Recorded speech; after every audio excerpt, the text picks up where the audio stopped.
സ്പീക്കറെ കാണാൻ നിയമസഭയിലെത്തിയ പോലീസ് മേധാവിയെ ഫസൽ വധക്കേസ് പ്രതി കാരായി രാജൻ സ്വീകരിച്ചെന്ന് യൂത്ത് ലീഗ് സംസ്ഥാന ജനറൽ സെക്രട്ടറി പി.കെ. ഫിറോസ്. കൊലക്കേസ് പ്രതികൾ നിയമസഭയിൽ സ്വൈര്യവിഹാരം നടത്തുന്നു, സഭാ ടി.വി. നൽകിയ ദൃശ്യങ്ങൾ പിന്നീട് പിൻവലിച്ചെന്നും പി.കെ. ഫിറോസ് ആരോപിച്ചു. കാരായി രാജൻ നിയമസഭയിൽ മറ്റാരെയോ കാണാൻ എത്തിയതാണെന്നാണ് സ്പീക്കറുടെ ഓഫീസിന്റെ വിശദീകരണം.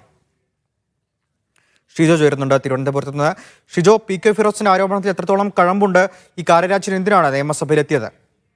സംസ്ഥാന പോലീസ് മേധാവി റവാഡ ചന്ദ്രശേഖർ നിയമസഭയിൽ സ്പീക്കറെ കാണാനെത്തിയപ്പോൾ സംസ്ഥാന പോലീസ് മേധാവിയെ നിയമസഭയിൽ സ്വീകരിച്ചത് സ്പീക്കർക്കൊപ്പം തലശ്ശേരി ഫസൽ വധക്കേസിലെ പ്രതി കാരായി രാജനും ഉണ്ടായിരുന്നു.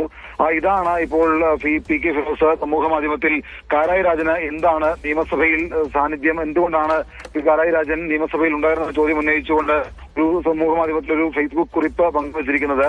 നിയമസഭയിൽ സ്പീക്കറോടൊപ്പം തന്നെ കാരായി രാജൻ സംസ്ഥാന പോലീസ് മേധാവിയെ സ്വീകരിച്ചു.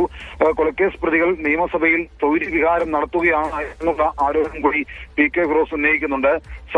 നിയമസഭാ സഭാ ടി.വി. നൽകിയ ദൃശ്യങ്ങൾ പിന്നീട് പിൻവലിച്ചു എന്നുള്ള ആരോപണം കൂടി പി.കെ. ഫിറോസ് ഉന്നയിക്കുകയാണ്. അതേസമയം സ്പീക്കറുടെ ഓഫീസ് പറയുന്നത് കാരായി രാജൻ നിയമസഭയിൽ മറ്റാരെയോ കാണാൻ വേണ്ടി വന്ന സമയത്താണ് സംസ്ഥാന പോലീസ് മേധാവിയും അവിടെ എത്തിയത് എന്നുള്ള വിശദീകരണമാണ് നിലവിൽ സ്പീക്കറിന്റെ ഓഫീസ് നൽകുന്നത്. അതേസമയം ഇക്കാര്യത്തിൽ ചില ദുരൂഹതകളുണ്ട് എന്നുള്ള ആരോപണം കൂടി മുസ്ലിം യൂത്ത് ലീഗ് സംസ്ഥാന ജനറൽ സെക്രട്ടറി പി.കെ. ഫിറോസ് ഉന്നയിക്കുന്നുണ്ട്. സച്ചിൻ. ശരി, ഷിജോ കുര്യരാണ്